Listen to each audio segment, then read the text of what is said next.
We're in the same boat. There you go. We help each other. Hey, John, Paul Cundiff here. So, we tested your, okay, well, I can show you the results here, but we tested your exhaust manifold. We could not find a leak in it. We will test it again. And so then we decided, well, the leak must be in the block. So we put plugs in the block, these plugs, and we did that inside the boat, and we put air pressure gauge on it, put 10 pounds on it, and it still had like 5 pounds on it this morning. So, you know, it had a slow leak around one of these, but it's definitely not leaking water in the block, so not a cracked block. So we almost decided to run it again. I said, no, the last time we ran it, the oil looked like it had water in it. And so we decided, well, we'll just need to take it out, and we'll take the inspection plate off the side, and we'll clean it out. So we took the inspection plate off the side and realized we weren't going to be able to clean this thing out without taking it apart. And so so that's how we got where we are.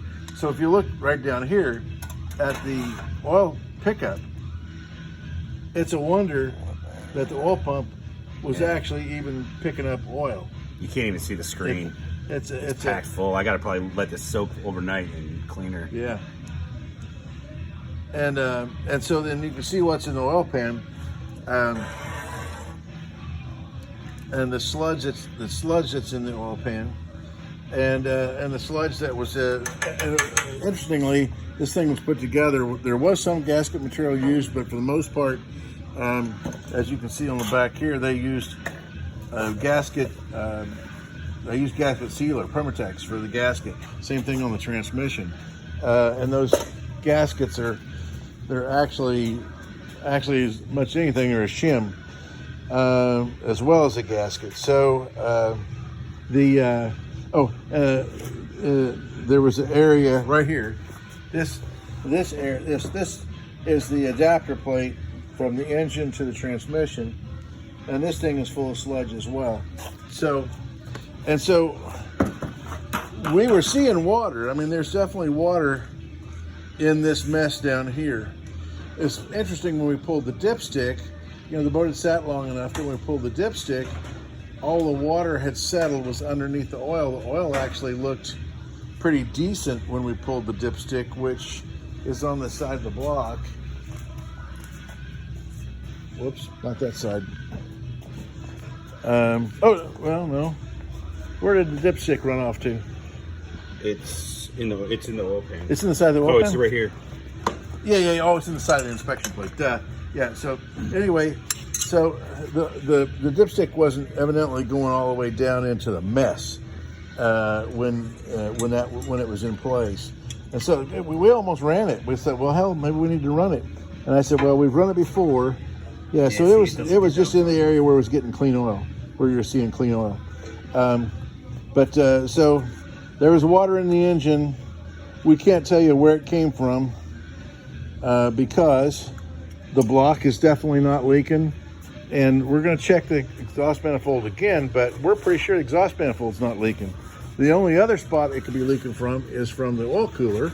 And we tested the oil cooler once before. That's the first thing we tested, hoping that it would be something, you know, this would be a simple thing, be this. We're going to test this again, just to make sure it's not the oil cooler right here. We're going to test that again. And the only other spot would be on the intake manifold. There is a place, I mean, without me looking at the intake manifold. It's on that toolbox over there, right there. Ah, okay. So the only other place that water could potentially come in is right here. Water is, there's a little jacket here for water, and the idea is to preheat your air and fuel mixture coming in.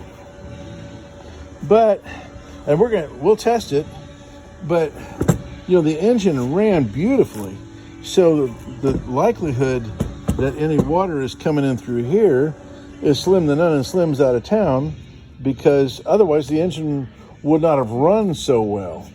So we don't know if maybe there was water in the boat and it came up through the poorly sealed, the fact that there were no gaskets between the transmission and the engine, and perhaps water got in that way. But you know, here's the oil that we pumped out of it yesterday, and yeah, look at that. Yeah, so anyway, this is what we're doing. We're double checking for, Like that's just for where the water may have come from. See if we, you know, eliminate. We're going to make sure we're not going to have a water problem going forward. Okay. The oil pump won't even pick up that oil. It's so thick. Yeah, our little oil change pump wouldn't pick up this oil down here because it was so thick. It's the sludge. So that's where we are on your engine. Good news is it's not a cracked block. It doesn't seem to be a cracked intake manifold, or excuse me, a cracked exhaust manifold. And we've already tested that, so we don't think it's that. We're just not sure where the water came from initially, but when you run the engine, it turns into a white milky goo, and definitely water. There was definitely water in the oil. So anyway, we're going to take it from there, and we'll keep you posted. Thanks. Bye.